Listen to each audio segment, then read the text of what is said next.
Quick example, $300,000 house. All right, if you've got $65,000, that's about 20% deposit, just a little bit over. Like I said before, I sort of covered this before. Maybe you could get them to pay the stamp duty, so you're over that 20% still. Because once you pay $14,000 of that, you drop below, and you've got to pay the lender's mortgage insurance. So when you've got certain levels of deposits, it can just be a real advantage to just to negotiate on extra little things. Improvements to house, same thing as before. Add those fire screens and security doors in. Whatever, anything can work. Okay, making an offer. When you make an offer in a house, when you get to that point, make sure it's written. Don't just verbally say to an agent, I offer you $300,000, because they're not going to take you seriously.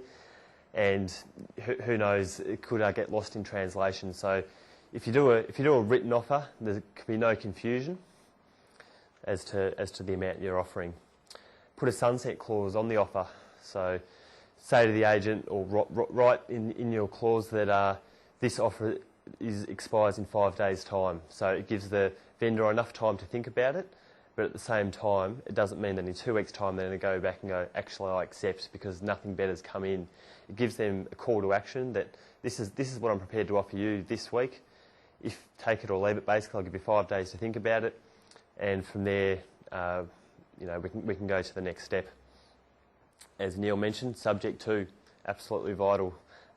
Finance, it's probably pretty standard that you write subject to finance. But it's not the only thing you can do subject to. It can be subject to building inspection. You might be concerned about the stumping or termites. So it could be, put my offer in subject to, and there's a whole range of things. So if there's anything you are concerned about, and you can also see legal, your solicitor or conveyancer about this sort of stuff, definitely anything you're concerned about can go in as a clause until the contracts are actually signed. When making these contracts, how do you sign off? So in this example, Chris Ballasini or nominee. If I had simply put Chris Ballasini and then next week decided, actually I'll put that in a company name as an investment, I'm then going to be up for double stamp duty. I'll have to buy it in my name, then transfer it to the company and pay $14,000 twice, which is not a good investment move. So if you put an or nominee, it just gives you that flexibility. Whereas if in a week's time you decide that actually no, it would be better in the company, you've got that leeway to change. But just on that, just make sure before you even get to this stage, if you are going to go down the company trust path, make sure that it is set up before you even do this, because you can't go or nominee and then set up a company and then change it. The company has to be set up before this stage, before the date of contract. Auctions. Touched on this before.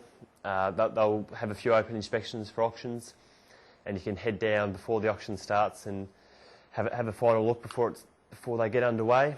The agent will usually, depending on where you are, they'll stand out the front for 10 minutes and go through the legals of the auction and how it works, and then sell the area and say this is a great area. There's a tram stop out the front. There's etc. etc. There's parks. That they tend to do that just to build the emotion, because an auction is an emotional process for a lot of people. So if they can get that extra edge and get people thinking, they can get the best money they can.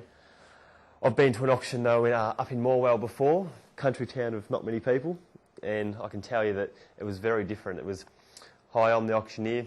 Anyone interested in bidding? He sort of looked around. Everyone shook their head, and he goes, all right, we're passing in, thanks for coming. And it was over in a minute.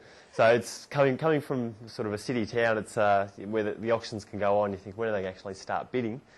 So if you're coming from a smaller country town or you're looking to buy investments out that way, I can tell you it's different everywhere. So that's what I said, get experience, go to auctions and see how they operate. So once he's gone through his spiel or her spiel on how to, the legals, etc., he'll invite everyone to start bidding, in which time you usually find that people are silent. They won't want to bid. They don't want to be the first people. It's all tactics. I don't understand. There's all different ways of getting in. So what they can do then is use a vendor bid, and they've got the right to use 3 vendor bids. In the old days, they'd point at trees, but that's been outlawed. So what they do now is a vendor bid. And they'll say if the house was $300,000 plus, say, he'll say, all right, I'll start the bidding, vendor will bid $300,000. Then if there's only one bidder in the audience, they might come back at $305,000. And if there's no one competing against them, the only way to get the price up is to have a second vendor bid. So he might then say $315,000, just to get things ticking over to get up to the reserve. Once the reserve's reached, though, there's obviously no point doing a vendor bid because they're not going to buy their own property back.